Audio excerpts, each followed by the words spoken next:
For Creamer Media's Polity, I'm Sashnee Moodley. Researcher and analyst Professor Raymond Suttner joins me for Suttner's View, a weekly commentary on South Africa's political scene. Welcome, Professor. Thank you. Is South Africa ever going to move beyond using racial categories? Yeah, I myself don't think that it is useful to think of abandoning notions of race as long as race remains a salient factor in people's lives. There's a myth to the effect that if you use racial categories, you are perpetuating racism. But for those people who used to get stopped in the street because they were because they didn't have their pass, the artificiality of racial categories was irrelevant because race was very relevant in terms of the experiences in life. And that continues to be the case. Continues to be the case insofar as we know there's outright racism in some cases, and there's more subtle racism. We've seen how people are refused entry to accommodation, to restaurants. There continue to be racist insults in this country. But I think it also happens at a more subtle level in that people realize that it is not acceptable anymore, many people realize, not acceptable anymore to be racist, so that racism goes semi-underground. And the way you can pick it up, for example, if I go to get my change at the till, the person will just give it to me in my hand. Sometimes when a black person gets the money, they just go like, slap it down like that. Now, if you ask, if you say, is that racism? They can say, well, what did I do? I just put the thing down because I felt like expressing myself or something. You know, there's a lot of these things, body language, a number of ways in which people behave, which are the way in which they manifest their racism. I also think that there's a whole lot of writing about post-racism, especially in America in the period when Obama became president, and people said they were in a post-racist society, race no longer mattered. Now we know from the Black Lives Matter arising from the killing of black people that race remains very relevant in America. But in South Africa, you have a lot of situations which are in a sense a continuation of the experiences that black people had under apartheid. Right now, cars will be stopped at various streets, and it's almost invariably the black people who are stopped and whites are waved along. Now, it may well be that the black people have got less fancy cars and more likely to be unroadworthy and things like that. But in the minds of the policemen, policewomen and policemen, who also may get to a crime scene, immediately start searching black people, in their minds, they are dealing with crime.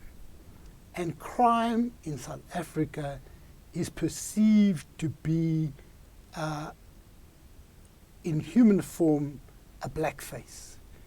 And what's very interesting about this, which I think people haven't always recognized adequately, if we talk about institutionalized racism, that police operate within a racist culture, black people can implement institutionalized racism against other blacks because of what they have come to understand to be a suspicious-looking character. This same phenomenon is perpetuated in the society at large, in the sense that there's racial profiling WhatsApp groups send messages saying 4 Bravo men are going down here. Now, be careful, we don't know if they're armed. Now, we've got a lot of crazies in this country, and someone might take it into their head to just open fire on these people. And we have, from my house, we've actually objected to this and said that there are a number of ways of identifying a potentially suspicious car or people without using racial categories. And then some woman later said she doesn't like this. These people could be her sons. And it was very poignant, that. Then they stop for a bit, then they start again, and it continues. So that you have throughout society a profiling of black people. But then you have another form of unacknowledged racism, which the Fees Must Fall movement at its inception brought to the fore, whereby previously white institutions admit everyone, supposedly on an equal basis. But the white students generally have transport, have accommodation, have enough food to eat, so that race tends to relate to forms of exclusion in that way, in a number of other ways. And I think until the inequalities of our society are no longer identified with racial categories, it is important to use to know of the racial distribution, the distribution of wealth and so forth, according to race. But is race not being abused in order to claim that someone who is found to have been corrupt or some such thing is targeted because they are black, playing the race card? Yes, I think this is the case, that very often when someone is accused of a corrupt action, instead of saying, bring me the facts, I am prepared to answer to any impartial tribunal or court. Instead of saying that, they say, I'm being targeted because I'm black. In the Star about 3 days ago, Brian Molefe said, in this country, if you are black, you are guilty until proved innocent. And I'm innocent. In other words, instead of saying the facts of the matter or this, that, and the other, you evaluate it for yourself, he said he is being treated as a person who acquired wealth or had associations that were irregular, and these allegations are being leveled against him because he's black. He said that instead of saying, let us break down these things, I'm quite happy to come before some commission and answer it. Now, on the other hand, you have a problem whereby there is race denialism. There was an electoral contest in Cape Town in the DA in the province, and there were allegations that racism was involved. Now, the person who got elected, an African, he said it all goes to show that in the DA there is no colour, there is only blue. So that even though he himself was being targeted by virtue of being an African, he wanted to assert the mantra of the DA, which is really that race doesn't matter.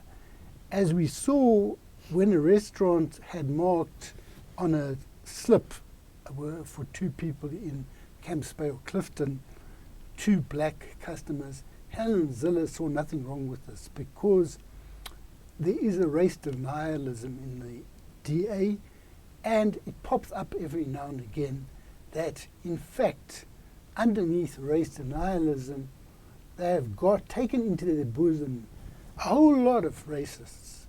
Every time there's a racist incident, almost every time, ends up being someone who's a card-carrying member of the DA, very many of them. So I think, on the one hand, we need to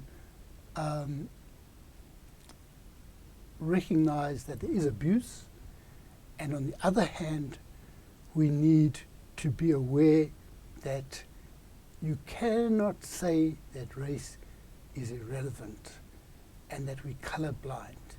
We've got to be very aware of whether the black person is being treated equally to white people, if you are a white like me, and observe it and do what you can to stop wrongdoing. Thanks for speaking with us, Professor. That was Professor Raymond Suttner speaking to Creamer Media's Polity about moving beyond race.